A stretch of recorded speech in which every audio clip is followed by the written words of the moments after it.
ईरानी वफ्द को पाकिस्तान की खुफिया फ़िज़ाई मिशन के ज़रिए लाया गया। फिल्मी अंदाज ने सबको हैरान कर दिया।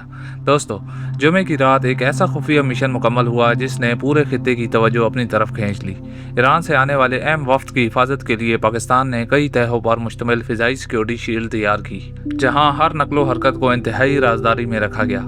मीडिया और एविएशन रिपोर्ट्स के मुताबिक असल ईरानी वीआईपी तैयारा एयरबस A300 था, जो ट्रांसपॉन्डर बंद करके खामोशी से अपनी परवाज़ जारी रखे हुआ था, जबकि रडार स्क्रीन्स पर इसकी जगह पाकिस्तानी एयरलाइंस का एयरबस A321 नज़र आ रहा था, जो एक कवर फ्लाइट के तौर पर उसके साथ साथ परवाज़ कर रहा था। यानी दुनिया भर के फ़्लाइट ट्रैकिंग सिस्टम को ये रास्ता एक आम कमर्शियल फ़्लाइट जैसा दिखाई देता रहा, जबकि असल वीआईपी तैयारा मुकम्मल खामोशी के साथ आगे बढ़ता रहा।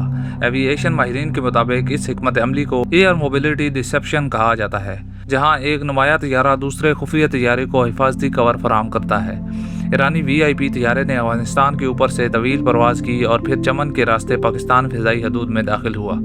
इस दौरान पाकिस्तान एयरफोर्स के फाइटर जेट्स भी हाई अलर्ट पर मौजूद रहे, ताकि किसी भी गैर मुतवक्का सूरत हाल में फौरी रद्द-ए-अमल दिया जा सके। सबसे दिलचस्प लम्हा वो था जब कवर फ्लाइट ने ईरानी तैयारे को नूर खान एयरबेस तक महफूज अंदाज में लैंड किया और फिर खुद वापस इस्लामाबाद एयरपोर्ट्स की तरफ रवाना हो गए।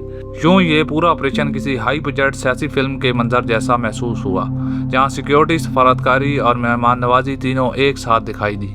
पाकिस्तान ने न सिर्फ अपने मेहमानों को महफूज अंदाज में इस्लामाबाद पहुंचाया, बल्कि आला सतह की सफारती मेहमान नवाजी की नई मिसाल भी कायम कर दी। अब सवाल ये है, क्या ये खित्ते की बदलती सफारती हिकमत अमली का इशारा है? अपनी राय कमेंट्स में ज़रूर बताएं।